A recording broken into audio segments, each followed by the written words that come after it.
Kepolisian Republik Indonesia meminta sejumlah elit kami untuk menghargai proses penyidikan yang dilakukan terhadap Jumhur Hidayat yang ditangkap atas tuduhan unjuk rasa tolak Omnibus Law.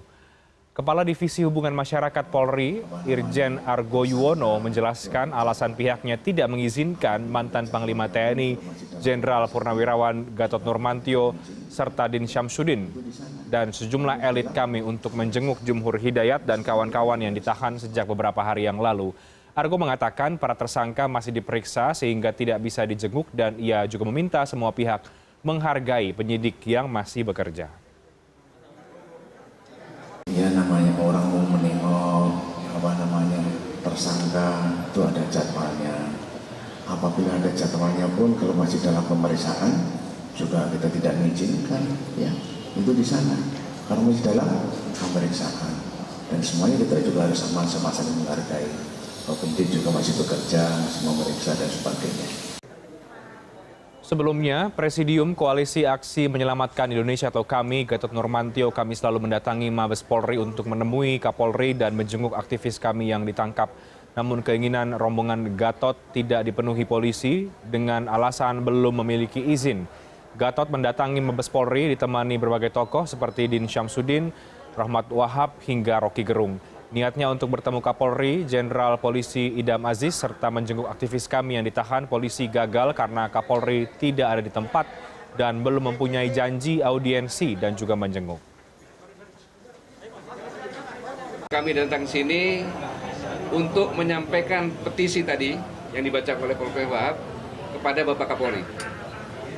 Tetapi tadi dapat informasi selama COVID beliau jarang ada di kantor. Terima kasih. Dan kedatangan kami ke sini adalah wujud, ya saya ulangi, kedatangan kami ke sini adalah wujud cara secara konstitusi, kemudian wujud kecintaan kami kepada Kepolisian Republik Indonesia. Ya, bicara soal unjuk rasa penolakan Omnibus Law Cipta Kerja, pekan ini memang gelombang aksi menolak RUU Omnibus Law Cipta Kerja masih terjadi. Namun di sisi yang lain, tudingan siapa di balik aksi demonstrasi yang sempat ricuh beberapa waktu yang lalu ini bergulir menjadi bola liar politik. Terbaru, Ketua Majelis Tinggi Partai Demokrat yang juga Presiden ke-6 Republik Indonesia SBY merasa dirinya menjadi korban tuduhan menunggangi aksi demonstrasi. Sementara pemerintah menampik karena tidak pernah menyebut nama SBY atau menuding Partai Demokrat. Apakah ada substansi sebetulnya di balik tuduh-menuduh tersebut atau semuanya hanyalah panggung sandiwara saja? Kita akan diskusikan pada malam hari ini bersama dengan 3 narasumber yang bergabung dari luar studio. Saya akan sapa terlebih dahulu Mas Nusirwan Sujono, Ketua DPP PD Perjuangan. Mas Nusirwan, selamat malam, apa kabar? Selamat malam, Assalamualaikum warahmatullahi wabarakatuh. Waalaikumsalam. Dan ada Bang Renanda Bakhtar, Wasekjen Partai Demokrat. Bang Renanda, selamat malam, Bang. Selamat malam. Baik, dan ada Mas Henry Satrio, analis politik dari Universitas Paramadina. Mas Henry Satrio, selamat malam, Mas. Selamat malam, Bang Baik. Renhat, Mas Nusirwan, Bang Renanda. Baik. Ya, Bang Henry. Bapak-bapak sekalian, sebelum kita mulai dialog dan juga diskusinya, kita coba dengarkan lagi apa statement, pernyataan dari Pak SBY yang menyinggung soal dalang di balik aksi dan tudingan, bicara soal tudingan terhadap siapa dalang di balik aksi unjuk rasa RUU Omnibus Law Cipta Kerja. Seperti yang saya alami pada tahun 2016 dulu, saya dituduh, difitnah, menunggangi, menggerakkan, membiayai, sama dengan sekarang sebuah gerakan unjuk rasa besar waktu itu. Dan begini, menfitnah itu kan sebenarnya menuduh seseorang, saya dalam hal ini, yang tidak mengandungi kebenaran. Saya menjadi korban. Baik, saya akan langsung ke Bang Renanda dari Partai Demokrat. Bang Renanda, apa dasar sebetulnya dari Pak SBY atau rekan-rekan di Partai Demokrat kemudian merasa dituding sebagai dalang di balik aksi unjuk rasa yang berujung ricuh terkait penolakan RUU Omnibus Law Cipta Kerja, Bang? Ya, saya kira konteksnya jangan dihilangkan lah ya. Jadi video Pak SBY itu kan sebenarnya menjawab, ada pertanyaan dari audiens pada saat lagi bincang-bincang santai itu, Pak, ini beberapa pemerintah menuduh ada dalang ya kan di balik aksi demo. Kemudian apakah itu yang dimaksud Bapak? Pak SBY menjawab gitu. Saya tidak yakin. Saya rasa maksud Pak Erlangga dan Pak Luhut dan yang lain-lain itu bukan saya. Ya kan? Tidak mungkinlah saya mendalangi aksi demo. Untuk apa? Sekalipun saya punya biaya, untuk apa gitu. Saya kan ini tidak mungkinlah melakukan hal-hal tercela seperti itu. Dan saya rasa sebenarnya sudah cukup clear lah ya. Pihak pemerintah juga lewat Pak Mahfud kan juga sudah menyampaikan bahwa bukan Pak SBY yang dimaksud. Ya.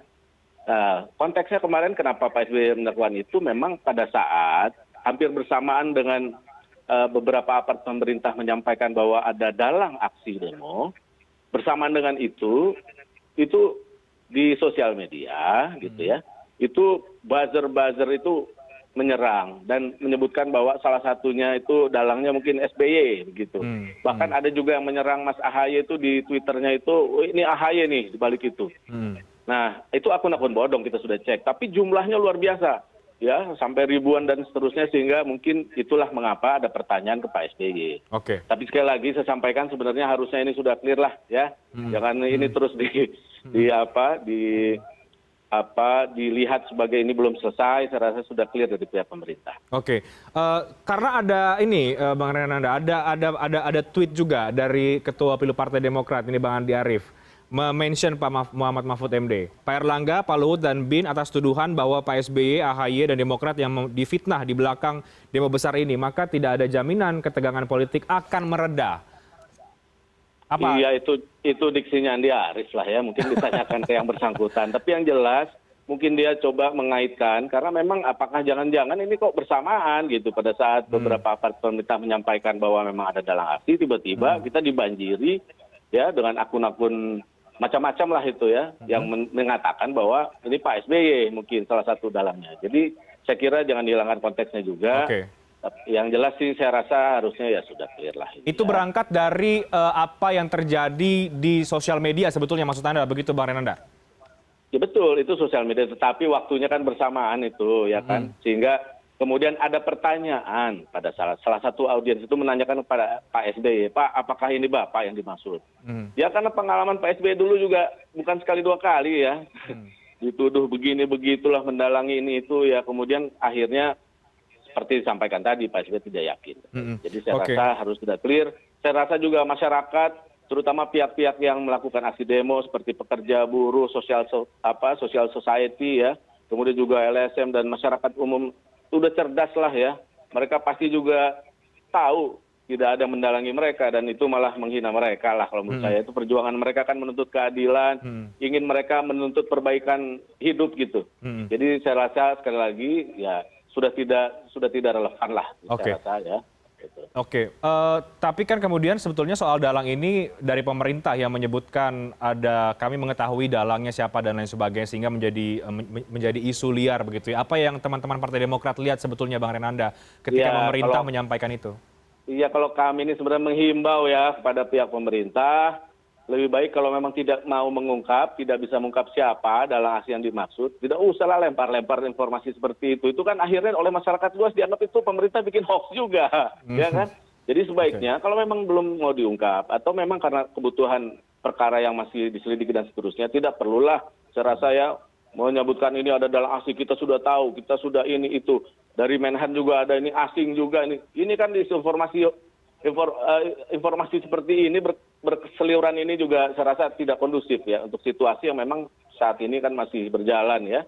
Gitu. Oke, Mas Nusirwan, kenapa sih pemerintah tiba-tiba langsung mengeluarkan statement dari beberapa pejabat, Mas Nusirwan, bahwa ada dalang sehingga ini mungkin menjadi bola liar dan ya tadi itu ya sehingga ada pihak-pihak yang kemudian merasa bahwa dituduh dan lain sebagainya. Bagaimana, Mas? Ya tentu kalau lembaga keamanan ya boleh-boleh saja dan itu wajar apabila dia menyampaikan kemungkinan ada dalang. Tapi sekali lagi bahwa itu juga merupakan haknya atau pihak pemerintah untuk tidak menyampaikan nama, itu tidak ada kewajiban. Jadi tentu bahwa kalau ada dalang ya tentu ada. Tapi kan tidak perlu harus menyampaikan siapa, dan itu bukan sebuah lemparan hoax ya. bahwa setiap langkah kegiatan politik tentu pasti ada latar belakang yang menginisiasi atau katakanlah mensupport mendukung gerakan-gerakan tersebut. Jadi soal dalang atau katakanlah latar belakang itu setiap kegiatan tentu tidak mungkin lepas begitu saja dalam ruang hampa, pasti ada pihak-pihak yang berkepentingan. Nah, tentu bahwa kalau itu tidak diungkap, ya tidak apa-apa juga, dan itu merupakan proses penyelidikan dari pihak pemerintah. Tapi yang kedua soal merasa bagian daripada dituduh atau katakanlah ada dugaan, ini kan seperti mohon maaf, beliau Pak SBY tadi juga sudah mengungkap pada 2016 juga hal yang sama. Padahal juga pada waktu itu juga pemerintah juga tidak mengungkap, bukan tidak mengungkap, tapi tidak menyampaikan nama siapapun. Maka sebetulnya ya ini kalau dikatakanlah tadi rekan saya dari Demokrat mengatakan inilah sudah clear gitu ya, nggak usah diperkepanjang lagi. Ya sebetulnya pembahasan kita malam ini tidak ada juga yang dibahas kalau misalnya Pak SBY tidak mengungkap hal tersebut ya. Jadi saya pun juga sebenarnya tidak berkenan untuk mengomentari hal-hal seperti ini. Jadi sebetulnya harapan saya sebenarnya tidak perlulah terlalu beremosional atau katakanlah peka terhadap perasaan atau apapun bahasanya. Kalau sosmed itu menjadi ukuran, repot kita karena hal-hal informasi yang masuk di dalam media sosial ini kan sulit sekali untuk kita jadikan ukuran. Akurasi beritanya pun juga diragukan. Maka mudah-mudahan kita sendiri juga tidak mengacu kepada hal-hal tersebut kan gitu. Artinya Anda menyesalkan kalau kemudian Pak SBY mengomentari sehingga justru perbincangan ini tumbuh atau ada karena merespon karena Pak SBY kemudian menyinggung soal itu lagi. Begitu maksud Anda, Mas Susirwan? Seperti yang sudah kesekian kali dan pembahasan ini pun juga tidak akan ada. Sekali lagi saya katakan tidak akan ada. Dan tentu juga itu tergantung siapa yang menyampaikan. Siapa yang beliau Pak SBY tentunya tokoh nasional dan mungkin ukurannya tidak sama dengan diri saya ya, tidak sama juga rekan-rekan yang tampil di forum malam ini. Beliau adalah yang tentunya menjadi harusnya menjadi tokoh panutan yang tidak dengan mudah untuk terpancing atau katakanlah menggunakan ukuran-ukuran yang tidak sesuai atau katakanlah tidak mengacu kepada lembaga-lembaga hukum atau lembaga-lembaga keamanan, institusi keamanan di dalam menyampaikan hal-hal yang melakukan kegiatan soal-soal unjuk rasa dan sebagainya ini. Oke.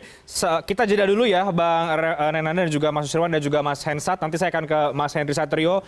Soal benang merahnya apa nih, Mas Henry Satrio, yang Anda tangkap dari saut menyaut ini? Oke, nanti dikomentari. Kita jeda dulu ya, Bang Renanda ya. Usai jeda berikut kami akan segera kembali sesaat lagi.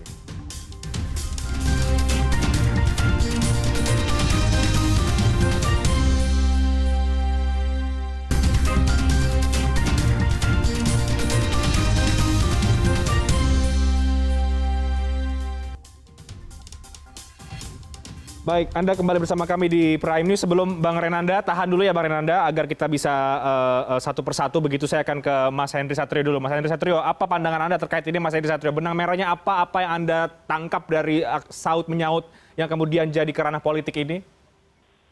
Ya, saya sih merasa bahwa seharusnya kalau memang tidak ingin perparah, maka sebaiknya pemerintah fokus pada apa yang menjadi inti persoalan. Apa yang disampaikan oleh Menteri Erlangga dengan tuduhan itu kan sebetulnya tidak menyelesaikan masalah. Yang menyelesaikan masalah itu adalah sebetulnya berdialog waktu itu. Karena memang yang diinginkan oleh masyarakat, pemerintah dan anggota DPR lebih banyak mendengarkan apa yang mereka inginkan. Tapi nyatanya feedback yang dilakukan justru jauh panggang dari api gitu. Sehingga membuat pembicaraan ini jadi kemana-mana. Tuduhan-tuduhan berseliweran. Jangan menganggap remeh juga media sosial, Bang Reinhardt. Karena saat ini memang adalah era media sosial. Jadi pada saat media sosial itu kemudian menuliskan sesuatu, ini bisa berimbas ke ranah dunia nyata. Bahkan akibat media sosial yang riuh rendah itu, maka kita mendiskusikan ini di sini. Jadi menurut saya, mulailah pemerintah belajar untuk lebih banyak mendengarkan, tidak perlu mengeluarkan statement-statement yang sama sekali tidak menyelesaikan masalah, bahkan akhirnya membuat suatu masalah baru yang membentuk sebuah opini yang akhirnya juga tidak menyelesaikan masalah. Jadi apa yang digundahkan oleh Pak SBY juga menurut saya senangnya saya adalah itu sudah selesai. Tadi Mas Rendra bilang itu sudah berakhir. Kemudian Pak Nusirwan juga sudah berakhir. Tapi mungkin di elitnya selesai, tapi bisa jadi di tatanan akar rumputnya belum selesai. Kan itu yang tidak kita inginkan, Bang Rehat. Makanya kalau menurut saya tidak perlu lagi ada saling tuduh tentang demo, karena seharusnya pemerintah mengerti bahwa demo ada karena masyarakat merasa mereka kurang didengarkan.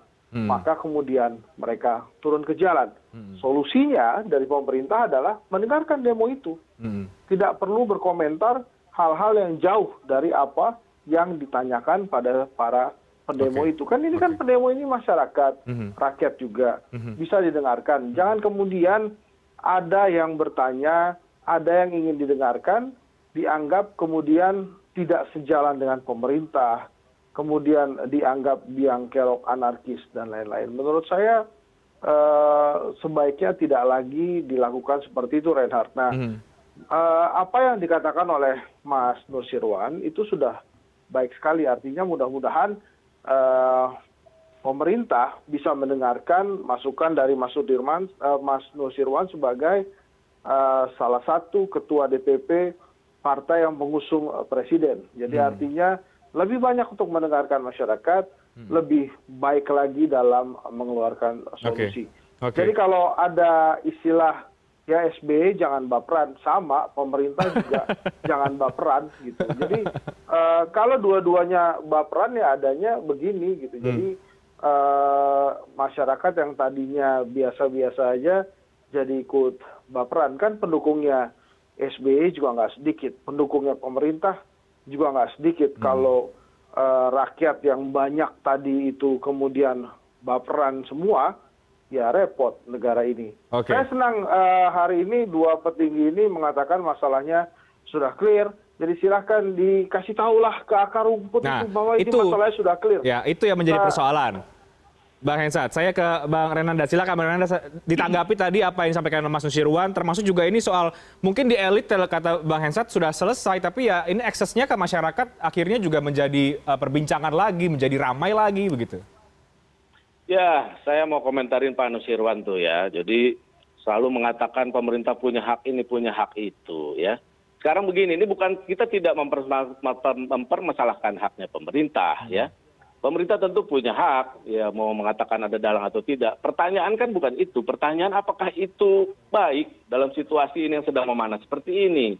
Ya kan? Itu kan tidak kondusif untuk situasi di mana pertama masyarakat juga masih menuntut keadilan di jalan, belum selesai.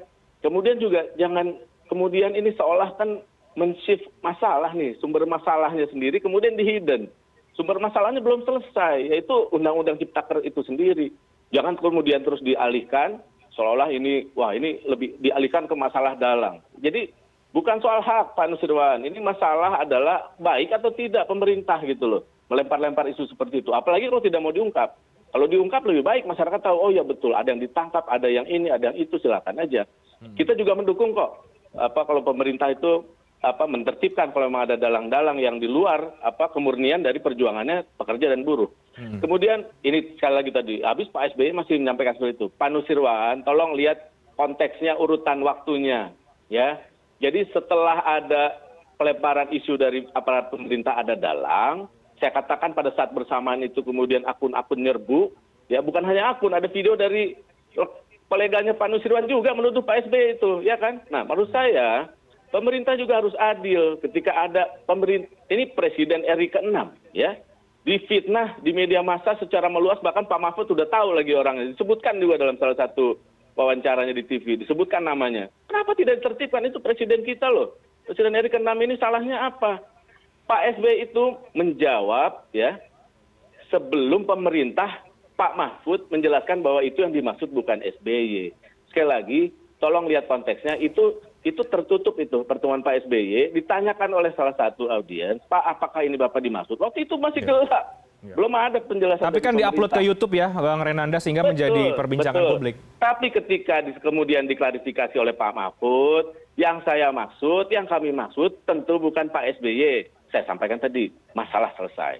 Okay. Nah, masalah ke bawah ya, Mas Renat. Jadi jelas instruksi Ketua Umum Partai Demokrat itu memberikan satu instruksi ke bawah. Pertama, melarang untuk ikut dalam aksi demo.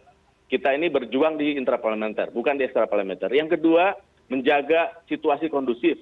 Dan kemudian disampaikan juga kemarin, masyarakat sudah cerdas, semua sudah clear, pemerintah juga sudah menyampaikan untuk kita tidak lagi memperpanjang masalah ini. Ini topiknya yang memperpanjang ini. Okay. Jadi saran saya, mudah-mudahan besok itu udah nggak ada lah topik-topik seperti ini. Biar kita bikin iklim lebih kondusif, Mas. Ya, karena perbincangannya kan masih ada sampai dengan hari ini juga, Bang Renanda, soal kemudian soal dalang lah, soal apa yang ramai di sosial media, sehingga kami angkat sehingga untuk mencari titik terangnya. Jadi bagaimana Mas Nusirwan?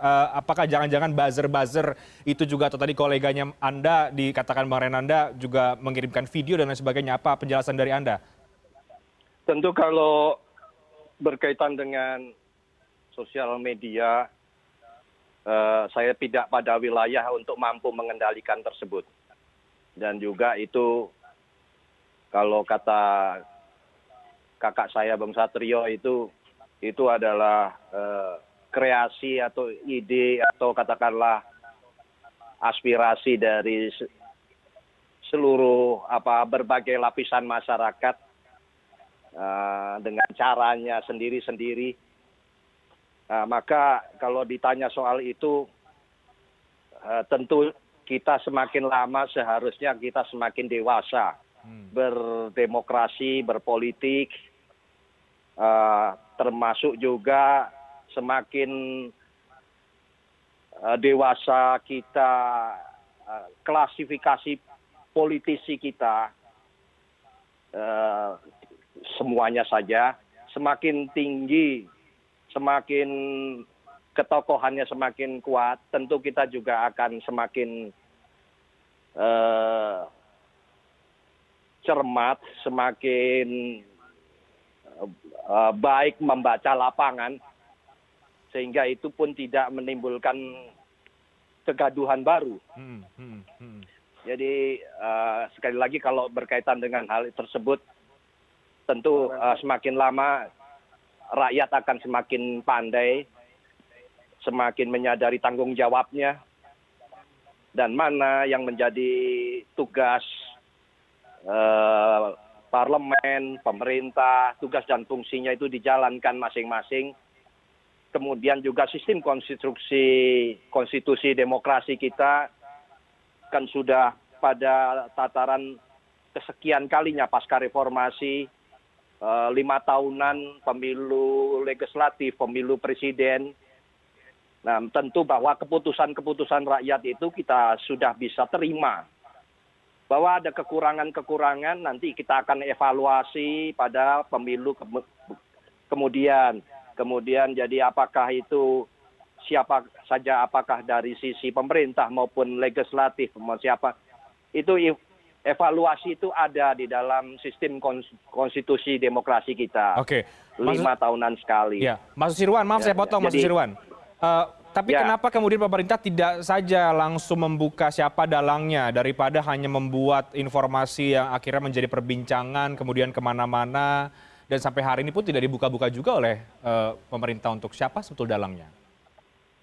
Saya tidak pada kapasitas untuk menjawab proses hukum ya.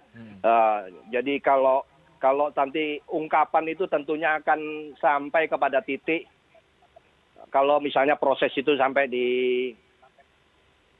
penetapan tersangka mungkin bahasanya demikian, itulah jawaban daripada pertanyaan-pertanyaan yang selama ini menjadi diduga-duga itu tadi. Ya, jadi itu seharusnya ditanyanya bukan kepada saya, tapi ke pemerintah saja. Bagaimana urut-urutan proses itu. Oke, Mas Henry Satrio, ada tanggapan dari Anda, Mas? Ya, ini Mas Reinhardt, yang saya bingung ya, saya nggak tahu mulainya kapan, tapi kenapa setiap ada demo, kemudian langsung tuduhannya ini ada dalangnya. Persis. Saya tuh nggak habis pikir deh. Saya dulu juga mahasiswa dan aktivis juga. Saya dulu kalau mau berdemo, misalnya dulu saya kuliah di 4, Jatinangor. Jatinangor dulu itu nggak ada trotoar. Kami mau minta trotoar itu mesti demo ke Gedung Sate. Dan itu kita bergerak sendiri aja, nggak ada dalangnya. Jadi kalau kemudian ada yang mengungkapkan, ini pasti ada dalangnya. Saya jadi bingung, apakah pernah kenal sama dalangnya demo, sehingga bisa spontan, ini pasti ada dalangnya. Karena saya pribadi, ya, yang sering demo gitu ya, saya nggak tahu deh. Yang nuduh kemarin itu sering demo apa enggak, atau pernah demo atau enggak, atau pernah turun ke jalan atau enggak gitu. Oke. Saya sendiri tuh nggak pernah deh, perasaan demo tuh ada dalangnya. Saya pengen turun ke jalan karena emang saya mahasiswa, saya turun ke jalan. Saya nggak ngerti kalau memang kemudian ada orang yang bilang bahwa ini ada dalangnya. Mungkin juga pada saat dia demo, dia itu pernah ada dalangnya, jadi ada yang nyuruh dia demo gitu, makanya dia kepikiran ini pasti ada dalangnya. Aneh betul buat saya. Ya mudah-mudahan hari ini beneran selesai itu, karena tadi kelihatannya belum selesai juga. Kalau saya sih sampai hari ini, Mas Reinhardt, bingung. Lah orang saya kalau demo itu, ya demo aja, gak usah ada dalangnya. Jadi kalau ada orang demo terus kemudian ini pasti ada dalangnya, jangan-jangan waktu dia demo itu ada dalangnya, ada yang nyuruh dia tuh, nggak pernah dari hati, kan aneh gitu. Ini bukannya saya nuduh, cuma saya bingung. Rakyat boleh kan bingung ya? Sama, saya juga bingung, Mas Henry Satrio. Nah, kita tahan dulu kebingungan kita, nanti di segmen berikutnya terakhir dialog kita akan coba bagaimana kemudian agar ini tidak lari dari substansi utamanya, ya. Ini adalah soal kontroversi RUU Omnibus Law. Ini kan akhirnya kan menjadi kemana-mana, ada soal dalang, ada yang merasa, ada yang tertuduh, dan lain sebagainya. Nah, agar tidak menjadi makanan politik saja, ini ke depan harus bagaimana nih, Mas Henry Satrio, baik soal elit hingga kemudian kita di tataran masyarakat. Tapi dibahasnya di segmen terakhir dialog, kami akan segera kembali saat lagi.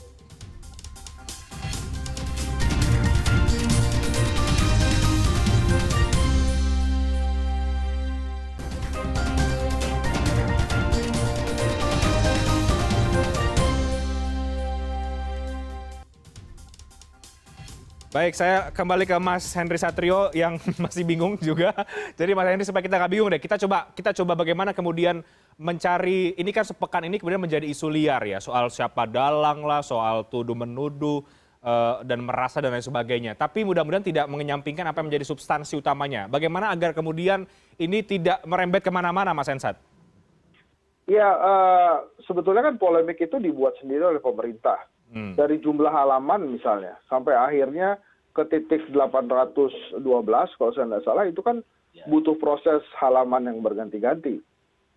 Kemudian itu hanya dijelaskan oleh pemerintah bahwa, oleh anggota DPR waktu itu Pak Aziz Samsudin, dia bilang, saya menjamin nggak akan ada perubahan. Tapi jelas itu halamannya aja udah berubah gitu, dan ada beberapa substansi di media massa, baik itu di media online, ada beberapa pasal yang konon kabarnya diganti gitu kan. Saya juga nggak tahu, tapi katanya sih memang nggak ada yang diganti. Ya saya sih percaya aja sebagai masyarakat gitu. Tapi intinya adalah Mas Reinhardt,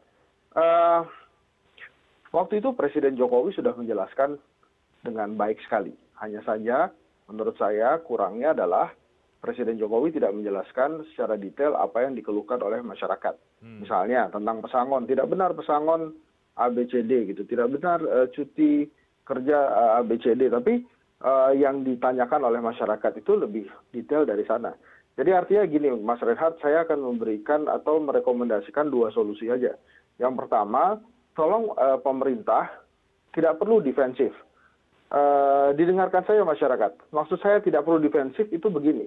Pada saat pemerintah mengatakan bila Anda tidak setuju silakan ajukan judicial review ke MK, itu perkataan defensif. Lebih baik didengarkan. Oke, mana yang menjadi keberatan Anda? Itu kan nggak banyak kok. Keberatan dari masyarakat itu bukan 812 halaman. Itu hanya beberapa butir aja. Dengarkan saja. Oke, tentang apa? AMDAL. Yang mana? Didengarkan kemudian dijelaskan. Itu adalah rekomendasi saya. Yang kedua, saya tidak menuntut Presiden Jokowi untuk menjelaskan karena memang bukan kelasnya Presiden menjelaskan detail. Tapi ada levelan menteri-menteri yang bisa menjelaskan itu secara detail. Kalau memang benar Cipta Kerja ini dibuat dengan niat baik, seharusnya tidak perlu ada misteri di sana, Mas Reinhardt. Jadi artinya kalau kemudian Mas Reinhardt tadi bertanya, ini sebetulnya mesti apa? Ya harusnya pemerintah menjelaskan apa yang dikeluhkan oleh masyarakat secara detail, bukan hanya berlindung dari perkataan kalau nggak setuju silakan ke judicial review, kemudian atau berlindung dengan kata-kata semuanya kami buat dengan niat baik. Kenapa? Ya, yang tadi itu yang saya katakan. Sebetulnya yang dikeluhkan oleh masyarakat kan tidak 812 halaman. Yang dikeluhkan masyarakat hanyalah beberapa poin. Nah itu silahkan saja dijelaskan. Saya percaya niat baik pemerintah. Oleh karena itu saya juga percaya ada niat baik dalam penyelesaian polemik Undang-Undang Cipta Kerja ini, Mas Reinhardt. Oke, saya ke Bang Renanda. Bang Renanda, berkali-kali tadi beberapa kali Anda menyebutkan harusnya sudah selesai. Oke, ke depan ini bagaimana? Apakah betul-betul sudah selesaikah soal saut menyaut ini, atau kemudian nanti besok-besok kan namanya politisi tiba-tiba muncul lagi ada komentar tertentu sehingga membuat publik yang tadi Mas Henry Satrio katakan jadi bingung lagi begitu? Saya rasa sudah, sekali lagi saya tegaskan ya, kami menganggap itu sudah selesai ya. Sekali lagi tadi saya bilang konteksnya jangan dihilangkan untuk konteks waktu ya. Mana urutannya pemerintah dulu, terus kemudian Pak SBY menanyakan, kemudian dijawab pemerintah, selesai harusnya gitu. Dan jelas kok, para pendemo juga sudah memberikan klarifikasi bahwa mereka tidak ada yang menunggangi, mereka tidak punya dalang. Mereka juga marah kok Pak SBY dituduh sebagai dalang dan seterusnya. Jadi saya rasa harusnya sudah tidak ada masalah itu. Saya setuju. Mari kita sebenarnya fokuskan kepada masalah ya, sumber masalahnya sendiri, yaitu bahwa ini saya menyinggung soal MK tadi ya. Ini kan MK sebenarnya bukan jalan keluar yang sempurna. Kenapa? Karena sebenarnya banyak sekali pasal-pasal yang ada di Undang-Undang Cipta Kerja ini yang tidak bisa diproses oleh MK karena tidak bertentangan dengan Undang-Undang Dasar 45, tapi nyata-nyata akan berpotensi merugikan salah satu pihak. Nah ini kan harus kemudian dilihat bagaimana solusi supaya jangan seolah-olah ini dengan MK selesai. Kita punya pengalaman banyak bahwa MK juga tidak selalu bisa mengambil keputusan yang tepat atau dirasa berpihak kepada penggugat yang mengajukan judicial review. Ya, presidential threshold misalnya, kemudian beberapa gugatan-gugatan ke MK kan kandas begitu ya. Jadi sekali lagi jangan cepat-cepat ya menjawab bahwa MK ini adalah solusi. Memang betul mekanisme, tetapi apakah itu menjadi solusi yang tepat? Belum tentu, karena tadi itu MK kan hanya merefer undang-undang yang kemudian itu bertentangan dengan undang-undang di atasnya, Undang-Undang 1945. Silakan periksa beberapa bab pasal Undang-Undang Cipta Kerja, itu akan keandas itu di MK. Kenapa? Karena tidak bertentangan, tetapi memang kreasi pemerintah dan DPR, dan kemudian juga diserahkan situ oleh misalnya perjanjian kerja antara perusahaan dengan karyawan misalnya. Bagaimana itu bisa bawa ke MK? Jadi sekali lagi saya rasa cobalah Ini kenapa kita kemarin itu menentang keras itu karena kita ingin duduk dulu lah sebentar lah dengan pihak-pihak masih keberatan itu. Apa sih ruginya kita duduk 1, 2, 3 bulan untuk kemudian kita menampung dulu ya masukan-masukan yang keberatan itu. Kemudian apalah artinya beberapa bulan untuk tapi kemudian tidak perlu ada gelombang aksi demo seperti ini karena orang merasa akhirnya tidak terakomodasi gitu loh hal-hal yang mereka khawatirkan. Ini kan seperti itu masalahnya gitu loh. Mas Nusirwan, dari Anda bagaimana? Elit politik seperti apa kemudian agar ini tidak menjadi bola liar politik lagi ke depan dari isu soal RUU Omnibus Law Cipta Kerja? Ya, pertama saya yang sampaikan kayak menanggapi kakanda saya Bang Satrio. Bahwa ada bedanya antara demo pada waktu dahulu dengan demo sekarang-sekarang ini. Jadi menjadi catatan kita bahwa berpendapat demo itu boleh, nggak ada larangan. Hanya saja bedanya kalau sudah sampai kepada pakai bakar, fasilitas-fasilitas publik, ketentuan apapun, nggak usah pakai demo kalau ngerusak fasilitas publik, itu sudah kriminal. Setuju? Nggak ada demo, nggak ada apa-apa. Itu sudah rumus. Setuju? Nah, apa hubungannya sama ini? Kalau demonya baik-baik, Bang Satrio, tentu tidak akan ada dugaan dalang-mendalang.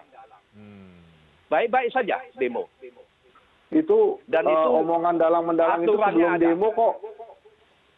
Nanti dulu, Bom. Jadi, yang pertama, itu yang saya tanggapi itu. Kedua, bahwa tentu bahwa kalau jawaban ke MK, itu tentu keputusannya kalau itu tidak sesuai dengan harapan yang menggugat, ini logikanya begitu.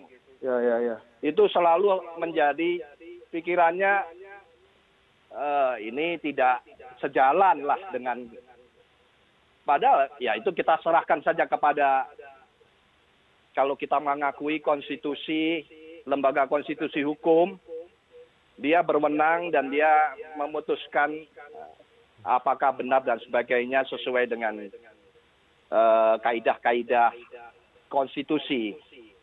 Tapi tetap bahwa tentu ada keputusan yang menyenangkan dan keputusan tidak menyenangkan. Itu alternatifnya demikian. Bagi yang menuntut ada perbaikan, yang tidak sesuai dengan apa yang diputuskan undang-undang tersebut, maka tentu kalau keputusannya seperti yang diterapkan oleh Pak Nedar tadi, ya anggapannya ini tentu keputusan yang sudah diarahkan dan sebagainya. Itu alternatifnya hanya tinggal demikian saja. Baik, Mas Nusirwan. Terakhir deh ke Kakanda Henry Satrio. Gimana Mas Henry Satrio? Termasuk juga soal ini. Bagaimana para elit agar menyikapi ini, agar ini kita sudah masuk ke akhir pekan depan tidak lagi kita kemudian membahas lagi soal ini karena ini menjadi isu yang menjadi sorotan pekan ini. Ya, saya swear loh, Mas Rehat, saya itu cuma beda beberapa tahun aja Mas Rehat. Jadi kalau Pak Nusirwan bilang saya kakandanya enggak juga. Meminjam istilah Mas Nusirwan. Ya itu harus gue luruskan dulu ini kan sebelum masuk ke ranah demo. Tapi gini, mau saya itu tadi Mas Reinhardt, yang dikeluhkan oleh para pendemo ini kan hanya beberapa butir dari 812 halaman itu.